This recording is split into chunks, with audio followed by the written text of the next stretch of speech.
So after all this time, my thoughts on current Yu-Gi-Oh, on modern Yu-Gi-Oh. Pardon some noises in the background. I'm working on a fishing pole at the same time I'm doing this for time management purposes. But ultimately, where do I sit on it after all this time? After coming back, after having been as long as it's been, and playing as long as I've played, like my few hours back into the fray, you could speak. Where do I sit? I have to say it's definitely interesting. When I finished up playing that last session, that like multi-hour session that I filmed, that I people who watched, where did it leave me? My thoughts at the time were definitely that it was a similar game but a different game in a lot of ways. I mean, there's definitely elements of what once could have been considered like Playground Yu-Gi-Oh in it, but it's clearly drastically changed. That so much has not really changed in my eyes. I think that still about holds up. The game is familiar, but it's very, very different in the way that it has the power has kind of creeped. I'd say total. What am I thinking? I would say it's plays more like a sequel now than it ever did.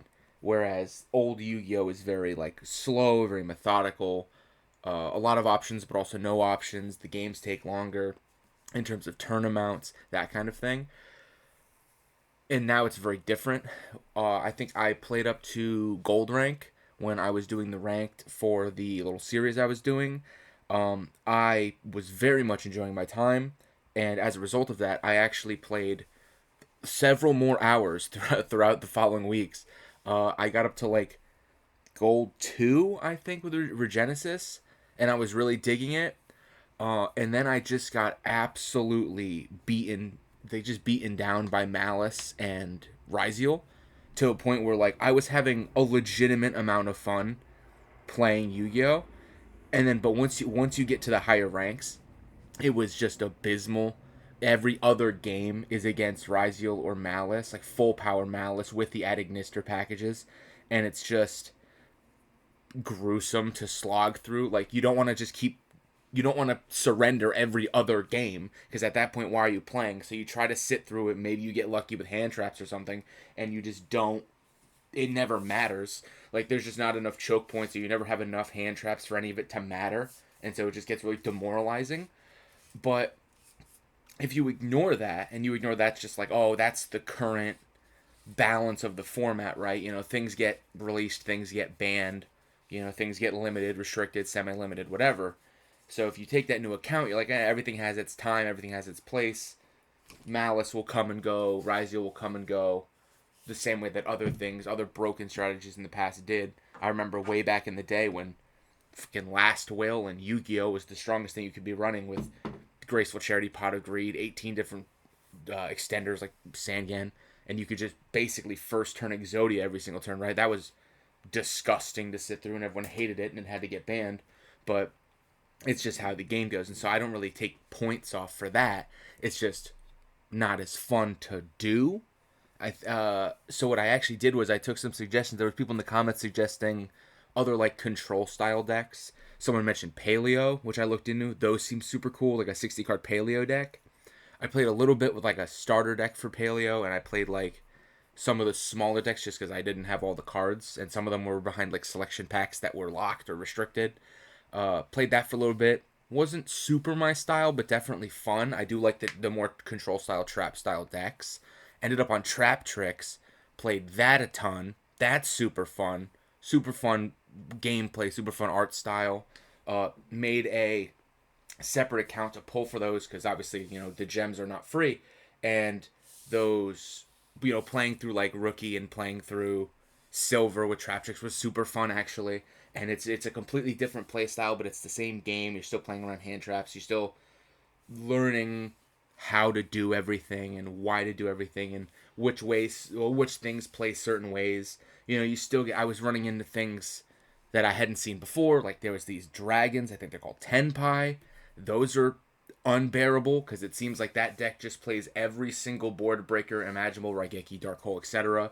And then like one white dragon that if they summon and it works, they just win the game basically because they get to synchro summon 18 times. Uh, that's just another example of that's just the game, right? So it's how it is in the modern sense. Like the power level is just so extraordinarily high at this point that that's just what it is. But ultimately, I have to say, like, my fun, total fun, has not diminished in the slightest. I think it's definitely more of a lateral move as opposed to a vertical one, where it's definitely a different game. Like, if someone called me today and they're like, "Hey, hop on Discord, me and a couple buddies, we're gonna do like a little pseudo Yu-Gi-Oh tournament," and they were like, "Oh, but hey, it's like 2006 ban list," like that would be super super fun to just throw a deck together and just play that for a couple hours and just shoot shit in a voice call. That'd be super super fun. And it's the same thing. Like if people ask me that, if they're like, "Hey, bring Regenesis or whatever, we're just gonna play some modern Yu-Gi-Oh," it would probably still be fun, but I think it really is make or break by the interactiveness of being at a table. Whereas I think sitting in silence watching uh, Red Ransom get summoned for the 18th time this game is just not as fun as like getting Exodia'd or watching Dark Magician hit the field or something. And maybe that's nostalgia. It's probably nostalgia. At that time of recording, they just released new Dark Magician support. I think there's a new Dark Magician girl, a new Dark Magician, a bunch of support for Funny Life Dragon Rulers from like 2011 or some shit, and then that's all coming out. And I've seen a lot of people make deck lists about that stuff, and apparently it's awful. But it's very, very nostalgic, and it's very, very fun, and a lot of people are playing it because it's nostalgic and because it's fun. So it's nice to see that there are at least some people like me who are gravitating, if only slightly, towards the past. That being said, though, I'm probably I'm probably still gonna keep playing. Like I think I've been playing for like at least half an hour to an hour every night. Just like, oh, let me load up Master Duel, let me just hop in ranked, like play 7, 8 games, however many you could squeeze in, depending on how long they go. If you get up some of those more combo based decks, they could take 20, 30 minutes a game if they just run away with it and you don't have any interruptions. But it's definitely feels, I think, thinking about it, you know what it feels like when I say sequel? It's like playing Yu-Gi-Oh! 2, where it's like the line for where, I couldn't tell you where the line was, obviously, for when it changed over, but for what it is now and what it is then, there's like a clear difference. I've been looking around at other archetypes just to get a vibe of like the way that the power level has changed. And there's things like Dinomorphia. I mean, we had one game against tier limits in the series that I was doing where I didn't know what the tier limit was, but it just kept banishing or it kept sending things to graveyard, and everything times with things to graveyard, stuff just kept happening, and it was just like, okay, well, it's been 10 minutes. You had a 60 card deck, and now you have 22 cards left in deck and 18 things on the field, and they all do a different thing. And it's like, read all these cards or just lose, because any reaction you have is negated by a different card, and it's basically unbreakable. And then I talk to people, and they're like, "Oh, that's nerfed." I was like, "What the fuck you mean it's nerfed?" And they're like, "Oh yeah, they had a hit like, I think they said there was like a world champion, what was it, world champion tier limits deck."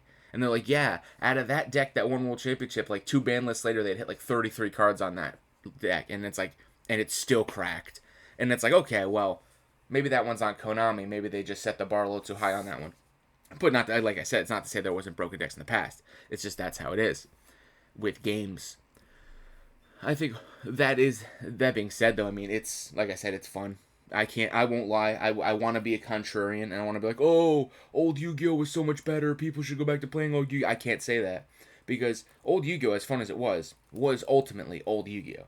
You can only normal summon Skull Red Bird Punch for 1550 so many times before that's all you're doing. And it's like, oh yeah, well, this one has 1600. Oh, Voice Raider came out. That's got 1900. That's a Kaiba card. Like, yeah, it's cool, but it is in the same way that anything else could get boring, it also can get boring. And it just comes down to the versatility and variety of the cards available to make it interesting. And so it kind of becomes like a almost complaining at a certain point. Like anyone can complain about anything at the end of the day. That's what most videos are. But it's like, I don't want to just complain and be like, oh, this isn't good. It's not what I remember. It's significantly different from what I remember. That's for sure. but that doesn't necessarily mean it's a bad thing.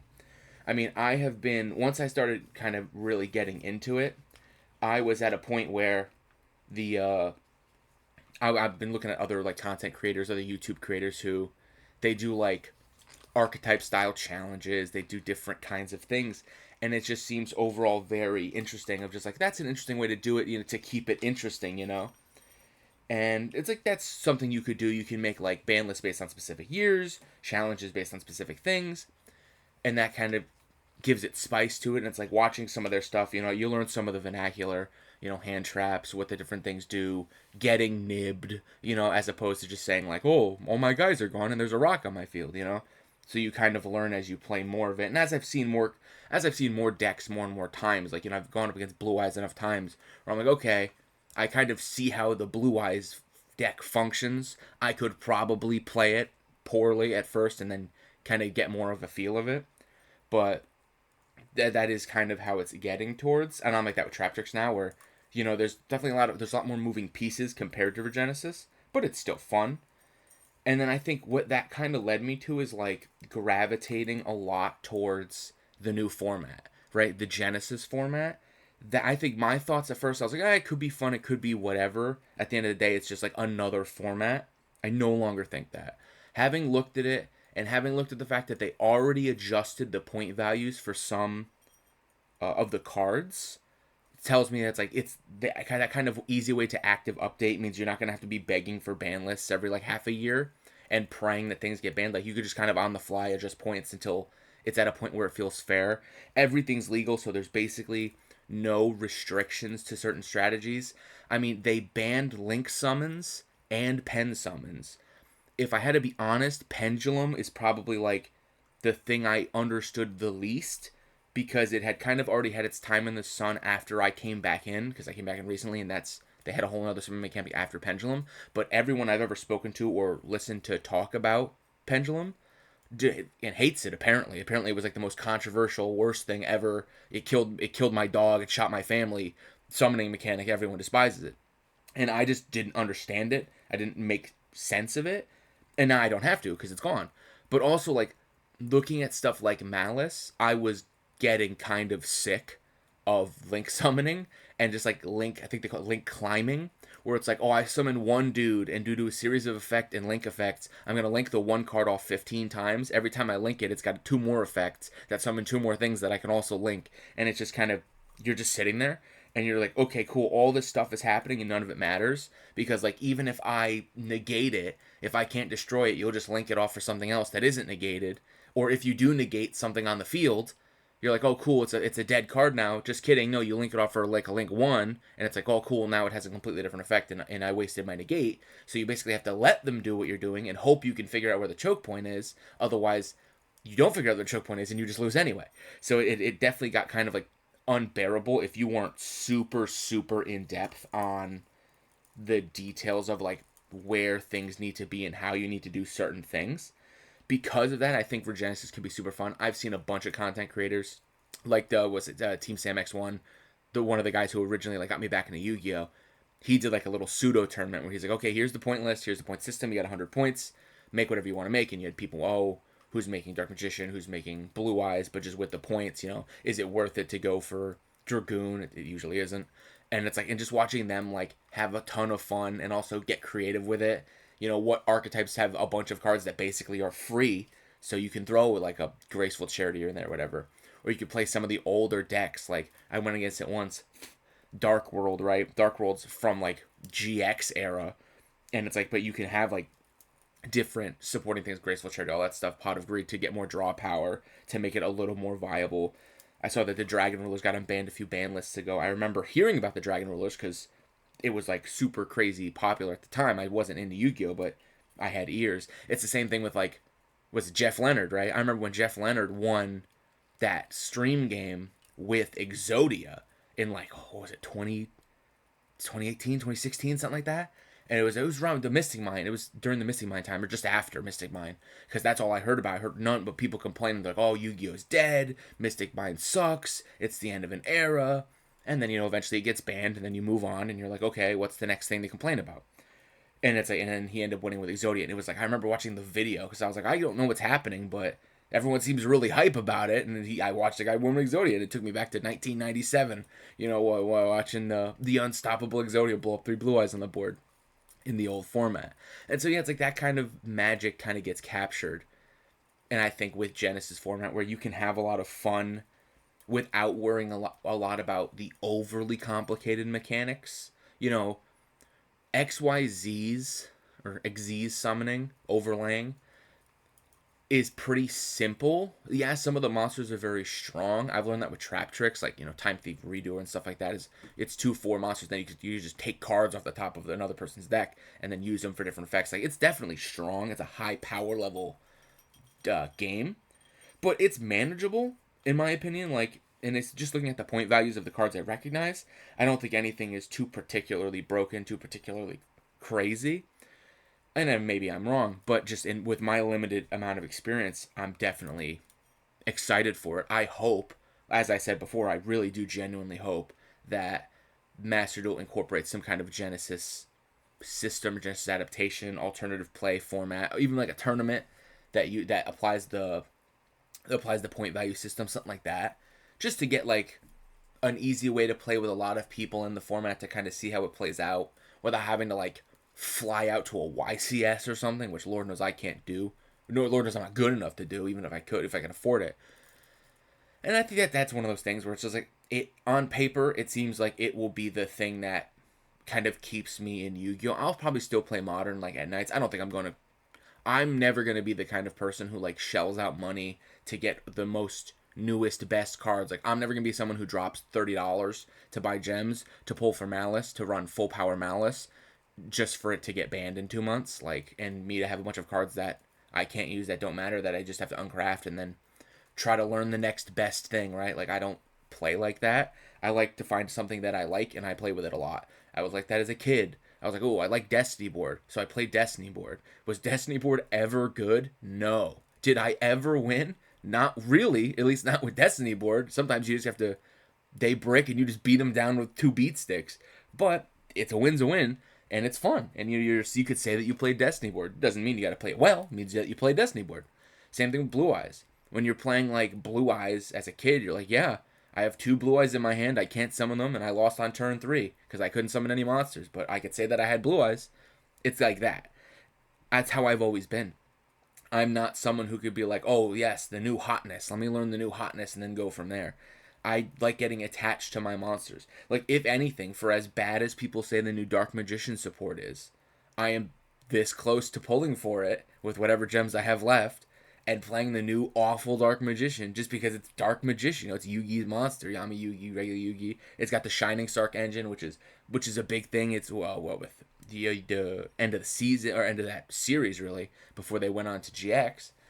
And it's just fun. It's just fun ideologically to kind of to do and vibe like that.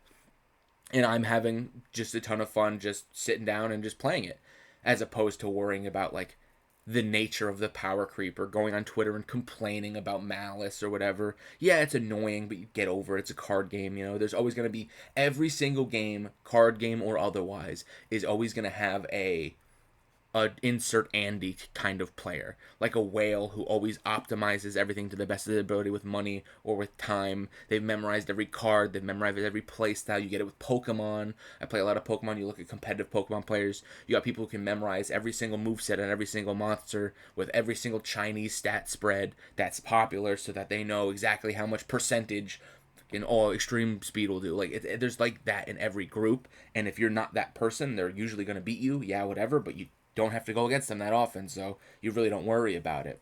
And you just kind of keep doing what you're doing. I'm like that, I log on, I play my first 2 games, it's back to back, Malice into Rise, looking, that sucks, wasted 30 minutes, try again, and then you go against someone going Blue Eyes, you're like, okay, now we get to have a game, it doesn't matter about those other 2.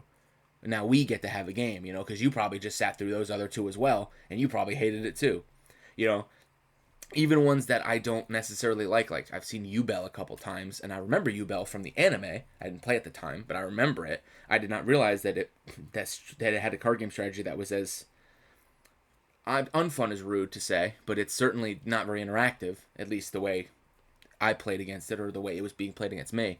But I could definitely see someone having fun playing that very like controlling type of play style. The same way that I have fun doing my controlling type of play style. Like it's almost like Magic, you know. It's like if you're playing a blue deck in Magic, it's like that's probably because you play a very specific style of card game, and that's what gravitated you to blue decks. You didn't play Magic to play Magic. Like you probably got in on a blue deck and you're like, well, this is my thing. Or if you just played Magic to play Magic and you start looking at the colors, you're like, oh, my playstyle suits red, I want to play mono red. Oh, my playstyle suits blue, I want to play mono blue. Like it's that kind of thing. I was never a huge Magic guy, but I have a ton of Magic friends, and that's usually how it is for them. They're like, oh, Magic seemed fun.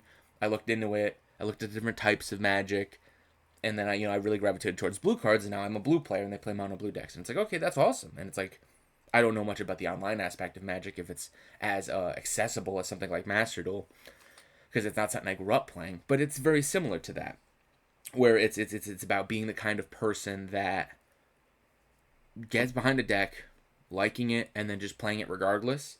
And then time, in 3 months, 6 months, however many months, I'm sure like Red Ransom will get hit, Splash Mage will get hit. Ideally, Max C gets banned, because I'm not going to lie to you, not to be a Debbie Downer. I'm getting kind of sick of Max C. Like the amount of times where you're like, okay, time to have a good, solid, fair match. They go first. They do 87,000 things. You don't have Max C. You're like, that's fine. You do things. And now I get to play. Your turn starts, draw phase, Max C. You're like, oh, well, you have 87 cards up on me because you're playing Ryzeal or whatever. And now I just can't even do any of my special summons from anywhere. It's not like, I've seen the newer versions, like it was like Full Olos and stuff like that. And it's like, oh, okay, well, this one specifically does deck, this one specifically does graveyard, this one specifically does hand. That's at least a little more manageable. I've seen people hit me with like the Max C into Full Olos combo, where they're drawing two off of half my special summons, one off the other half. And it's just like, cool, you're at like 10 cards in hand, and I've barely played any of my cards. And if I stop right now, you're definitely going to win. And if I keep going and I make one thing wrong, you have 20 cards, you're definitely going to win. So at this point, why am I still playing? And it's just like, that's how it is. It's because that's the ban list for, the ban list for Master Duel is different than the ban list for like the TCG or the OCG. A lot of people want Maxi banned. They haven't done it yet for some reason. I couldn't tell you why. I'm not in the heads of the programmers. But that is definitely like, there's definitely quirks that I could see demoralizing people. Like, if you told me that between 3 years ago and now that there's been a decline in players on like Master Duel, I'd believe you, because to a certain extent I could see that kind of repetition of like, oh, I get to play up to a certain amount in ranked, and then I just can't ever win because I don't want to shell the money out to play like the tier 0 stuff, so I just never win.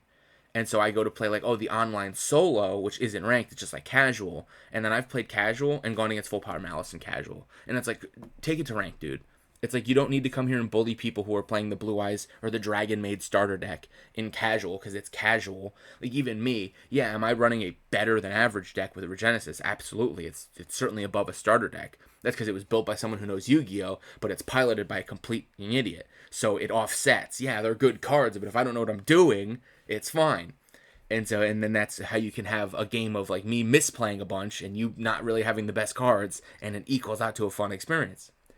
But ultimately, it's like, that's what it is. That's the game. That's the way it is. I think there's a lot of room for improvement.